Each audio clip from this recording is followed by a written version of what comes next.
You're listening to the Time to Level Up podcast. I'm your host, business life coach Andrea Liebross.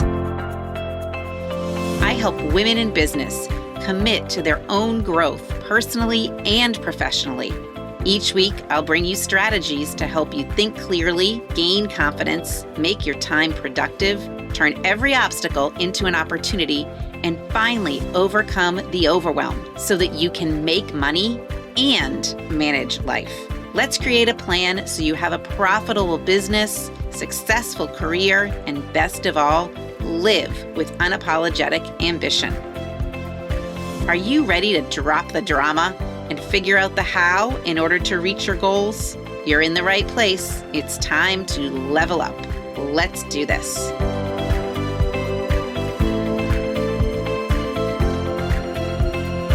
Hello, my friends. How are you? Welcome to this week's podcast, Time to Level Up.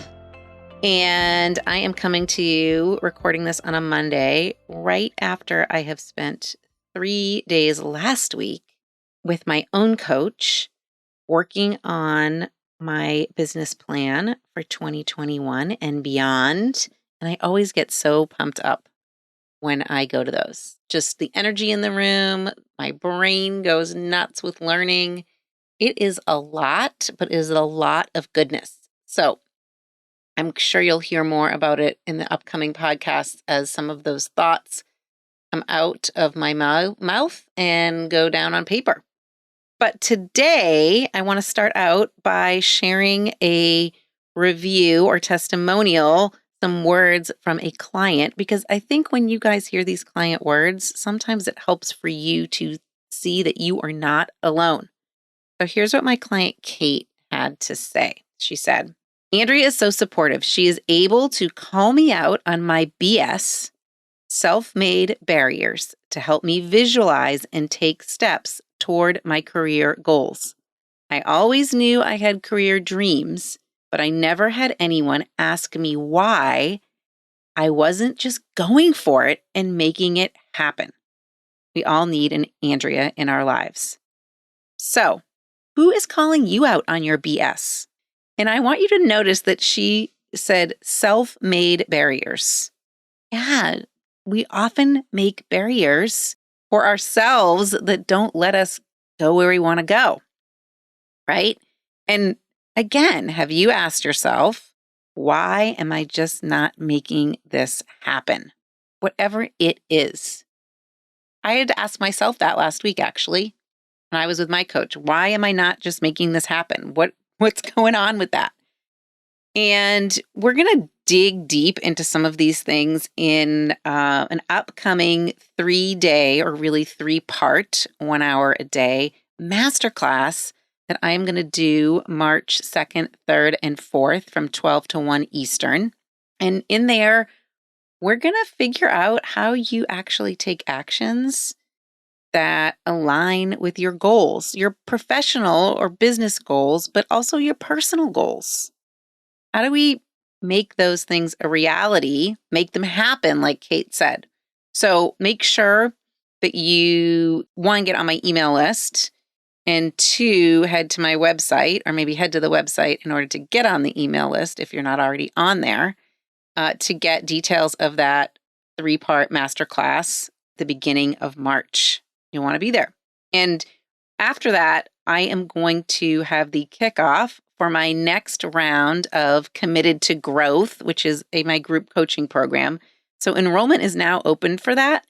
And inside there, that's where we go really deep into my 5-step process to truly committing to your own growth, like Kate did, so that you can get things done and see success. And, dreaming is kind of lofty sometimes. I have a hard time with that word. But to actually make things come to fruition, how's that? But you've got to commit to your success. So that's what we do in there. It's great. So, okay, let's get to work today. So today we are talking about the second kind of work, focus work. So last time we talked a little bit about thought work and how to organize your brain. And today we're going to talk about focus work. So I looked in the dictionary for the definition of focus. It says the center of interest or activity. A focus is the center of interest or activity. Okay, so two things I really zoomed in on there. That word center. So here's a little story. Back in the day, I used to do monthly lunch and learns. They were live and in-person events, people, where we ate lunch and we learned. And usually in the audience, there are about 25 women. And one day I was talking about this concept of focus. And I drew a kind of like a target or a bullseye on the board. So I had the center and then I had concentric rings around it.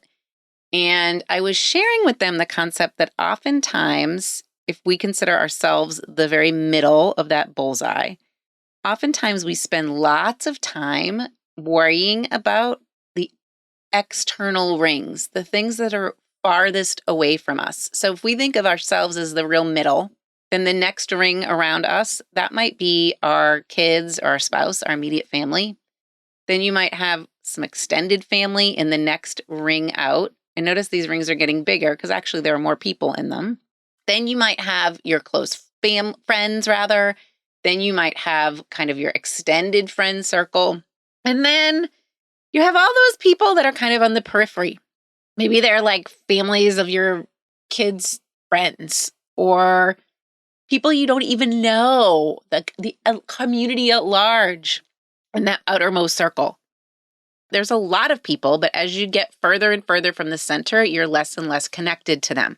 But we like to spend time serving those people sometimes that are less and less connected to us, which isn't a bad thing. You know, we want to make cookies for the bake sale because that's what we're supposed to do. But guess what? We don't often focus in on ourselves or what's really important to us, like our immediate family. So at this lunch and learn, a woman said to me, yeah, it's just like be the nipple. I said, be the nipple? She said, well, it looks like what you've drawn there in the middle, it's a nipple. So be the nipple. So I have always remembered that. Be the nipple, focus in, and then constrain or push out the rest.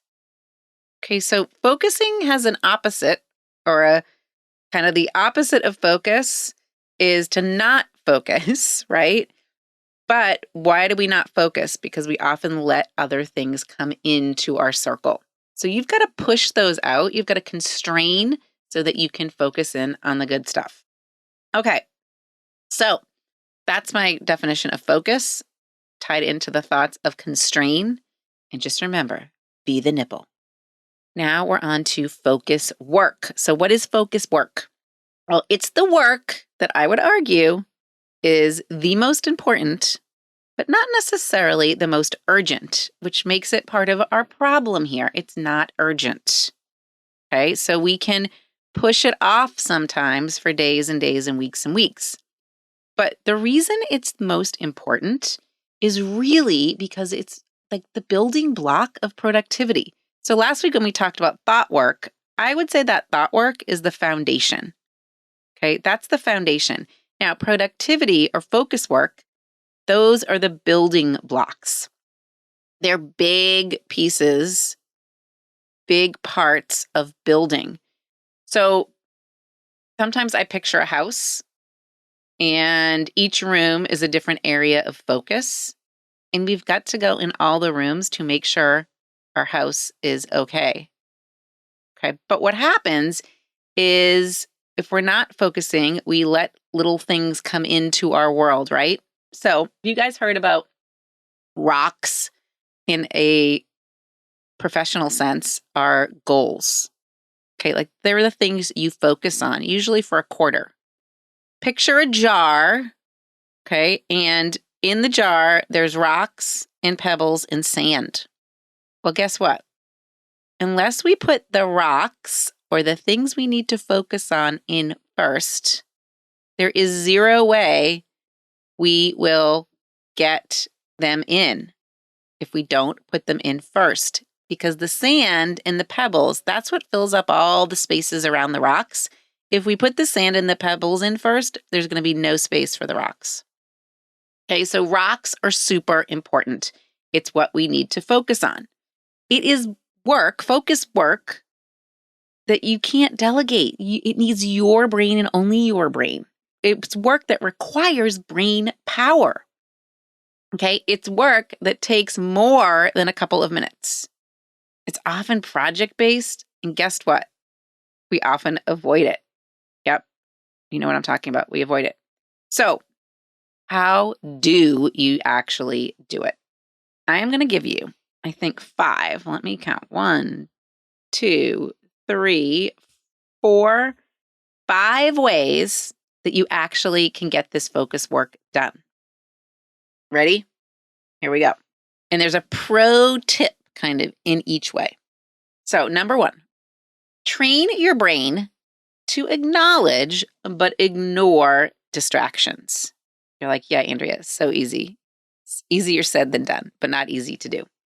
So here we go. The best way to combat these distractions is, I would say, first, you have to understand, are these distractions internal or external? Sometimes are they real or are they perceived? So internal distractions are really made up of your own ideas, your own thoughts. Like when you sit down to do some work, but suddenly feel the urge to check your email and look something up on the World Wide Web, as my husband calls it.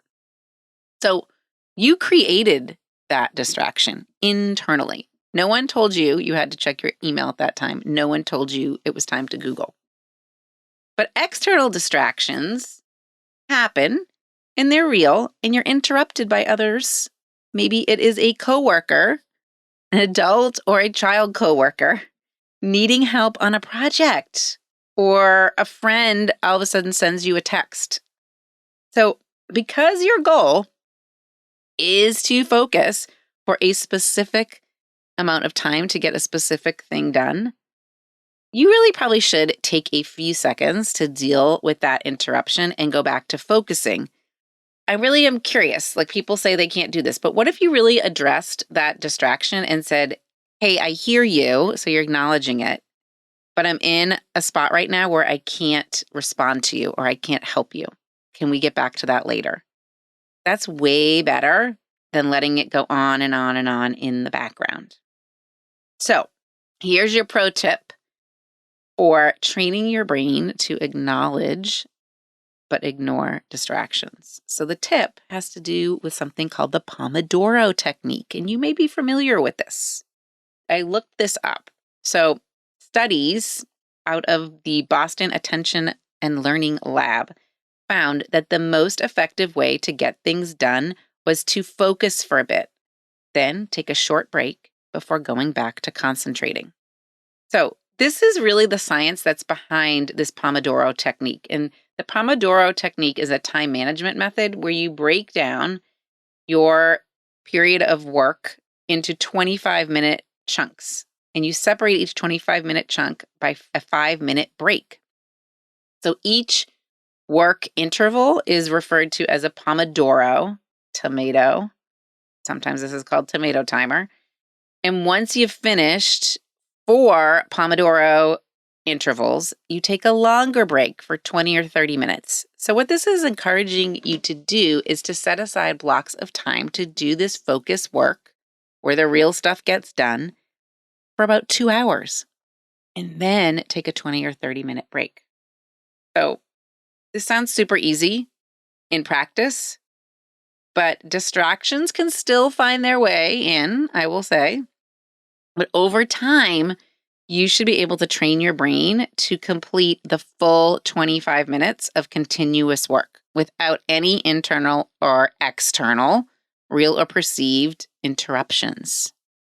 There are lots of free downloads or even Chrome extensions that are this tomato timer or Pomodoro technique, and I encourage you to go check them out. I use it, and it's so helpful. Ready for tip number 2. Tip number 2, or method number 2 for focus work, is to be on to yourself. Okay, be on to yourself as to when you do your best work. When are you at optimum operating capacity? Okay, so we all have this sort of 24-hour internal clock. Science refers to it as our circadian rhythm, and it tells us when to sleep and when to wake up and when we experience our peak levels of energy. So within that 24-hour day, we really do, science tells us, cycle through 90 to 120-minute blocks of productivity with heightened focus. So I want you to really start to think about, when are you at optimum operating capacity? Are you a morning person? Are you a night person? Are you an afternoon person? And I want you to record, this means like write down your levels of focus when you have the most energy each day at hourly intervals. And I bet if you did this for a week and you gathered your data for a week or two, you would start to see a pattern emerge, and you'd probably be able to pinpoint when your focus and energy are the highest and lowest and match your tasks accordingly. So I will tell you that I am at my highest before 1:30 in the afternoon. So probably between 9 and 1:30, which is why I pretty much schedule all of my coaching calls in that block of time. If it's a group coaching kind of thing, which takes more brain power on my part or more focus, or if I've got really important things to do, like recording this podcast, that also occurs in that time period. So ask yourself, when do you think you're at optimum operating power? But when are you really at optimum operating power? And write it down, take some data, make this a science experiment, and figure it out. So my pro tip for this, is to create blocks of time that are 90 to 2 hours long, not 15 minutes. Because if you're going to get the focus work done, you have to create those blocks of time. And a step before that is to determine when those are. And you should have at least one block of 2 hours each day as focus time. So number 3 is make appointments with yourself on the calendar. And my appointments on the calendar are just called focus time. And I try to have, like I said, one a day. But we all can make these appointments. My biggest thing, though, is you have to honor them. Anyone can put anything on a calendar, but are you honoring what you put down on your calendar? So sometimes the appointment with yourself will be to tackle one task. And that's okay, as long as you respect yourself as much as you would respect anyone else that you set an appointment with.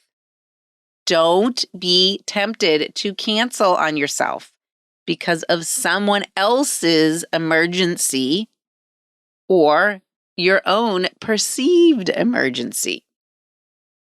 Okay, so what do you do when someone calls to make an appointment with you during what time you've already blocked off as focus time? Right? Guess what? You don't make the appointment then. You offer them a different time, and you tell the person on the other end of the phone that you're busy and say, hey, instead, could we do X time?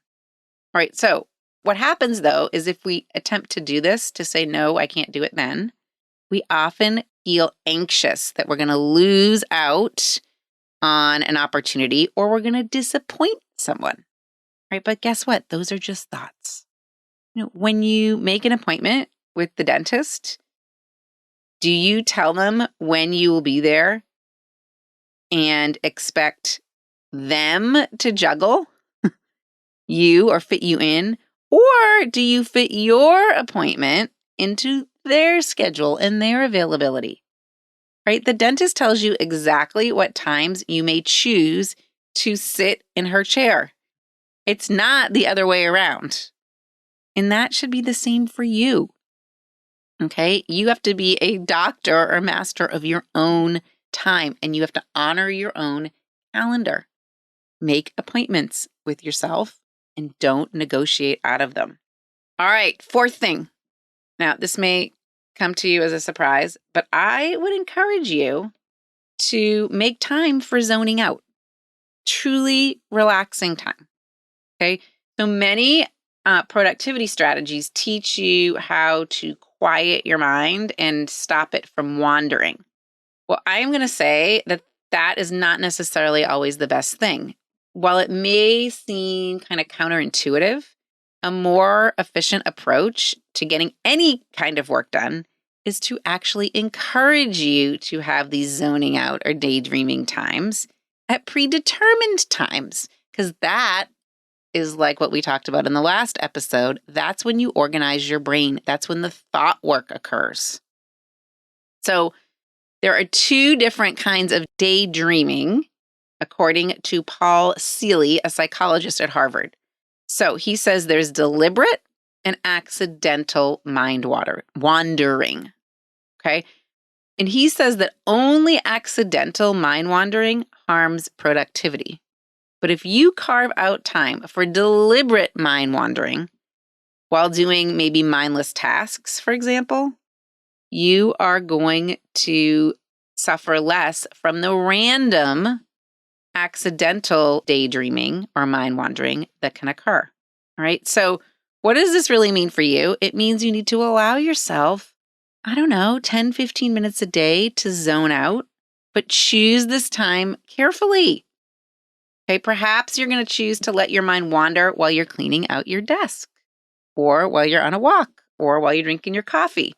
That's fine. You've chosen those times, and you'll be less likely to daydream during that focus work time. So the pro tip here is to schedule time for deliberate mind wandering, and even set a reminder and choose. So you're choosing when this is going to occur, and it is a great time to do some thought work. All right, last one, number 5. Apropos that it's 5 because it has to do with the 5 senses. So check in with yourself. Have you chosen the right lighting, the right noise in the background, the right temperature, the right location? Kind of like your 5 senses.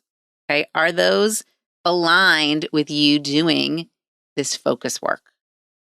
Because let's face it, sometimes when you step into a different space, you kind of hit the reset button on your brain, and it allows you to be more productive and creative. I will tell you that my office is in our bonus room, which is on the 2nd floor, down the hallway over the garage.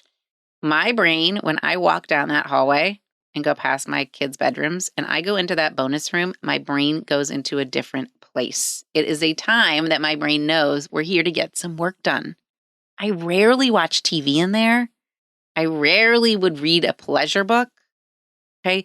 So what spaces have you created where you can get focus work done? Right? The other thing is the temperature right? Is the lighting right? Are you listening to something that helps you? So my pro tip here, okay, is number 1, give yourself some contextual clues to make your space that you're in unique to focus work.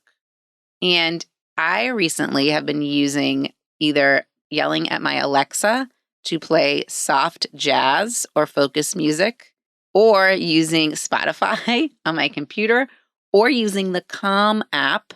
I guess I could use the Spotify app or Amazon Music on my phone too, but the Calm, CALM app has some great music that helps me focus. So I am tuning in to my senses and noticing when and how I get focus work done. So that's my pro tip for that one. All right, so to review, here are 5 things. Okay, well, number 1 is training your brain to acknowledge but ignore distractions. All right, so those could be your coworkers. So remember, I think we all have a lot more coworkers home these days. If you're working from home or if you're in the office, they're potentially your real coworkers, right? Acknowledge, but don't allow them to disrupt you. Also, remember the Pomodoro technique and that timer. Download that. And then number 2 is, when is your optimum operating time? Are you on to yourself? Do you know when you do your best work? And have you set at least 1 2-hour block of time each day to focus that is in alignment with your optimum operating time? Third thing, Make appointments with yourself on your calendar and honor them. Don't cave or negotiate to the person that asks you to do something different during that time. Number 4, make time for zoning out, for daydreaming, right? It's just as important because that's when you get that thought work done. And then the 5th thing are being in tune with your 5 senses. So I have created a free download that summarizes these steps. You can get that by going to the show notes or by going to my website, to the podcast page. But I encourage you as homework to download that. And maybe you just choose one of these 5 ways to get the focus work done. Just to zone in on one of them. What are you going to really commit to doing? And see how it changes things for you. What really changes? And I want to remind you that this masterclass at the beginning of March, it's going to be a great way to, again, understand what's going on in our brain so that you can take the actions that you need to take to create achievement, or create the way in which you're going to achieve your goals, or even just create your goals. Okay, but I like to say we need to move forward in a deliberate direction. We need to move forward with intention. And that's what we're taking a deep dive into in those 3 days of masterclass. And also reminder, I would love to have you. I invite you to enroll in Committed to Growth, which is my virtual group coaching program. And that's where we go deep into that 5-step process of truly committing to your own growth personally and professionally. So you can get things done. I could have used an expletive there, but I didn't. Okay, my friends, I hope this was helpful. Our deep dive into focus work that goes along with thought work. And next time we're going to talk about busy work, okay? Busy work and that busy badge that you wear. Yep, you know what I'm talking about. The busy badge. Is that helpful? But remember, between now and then, are you making choices that help you level up? Level up your game, your personal game and your professional game. Because it's all in your control. And my goal is to inspire and motivate you to make the decisions to get the support you need in order to level up. All right, until next time, remember, there's never a better time to level up. Have a great rest of your day. Who's your coach? I would be honored to be your coach for a day or even more. If you want to stop feeling overwhelmed and are ready to commit to growing your business, your career, or yourself, join me on March 3rd or 4th for my free masterclass, How to Overcome Overwhelm and Commit to Growth in 3 Simple Steps. Head over to register for this free class at www.andrealiebross.com/March-masterclass. And while you're there, check out the Committed to Growth group coaching program, where we take all of this learning from the podcast and 10x it so that you can learn to commit to your growth forever and eliminate all of the wavering, the wishy-washy, the little quits, and the figuring it out. We start the next cohort of Committed to Growth on March 18th, but enrollment is open now, so you want to reserve your spot. If you want to talk more about it, book your consult call as part of the enrollment process, and we will figure out if this is a good fit for you. AndreaLiebross.com/group-coaching to find out more. See you in March.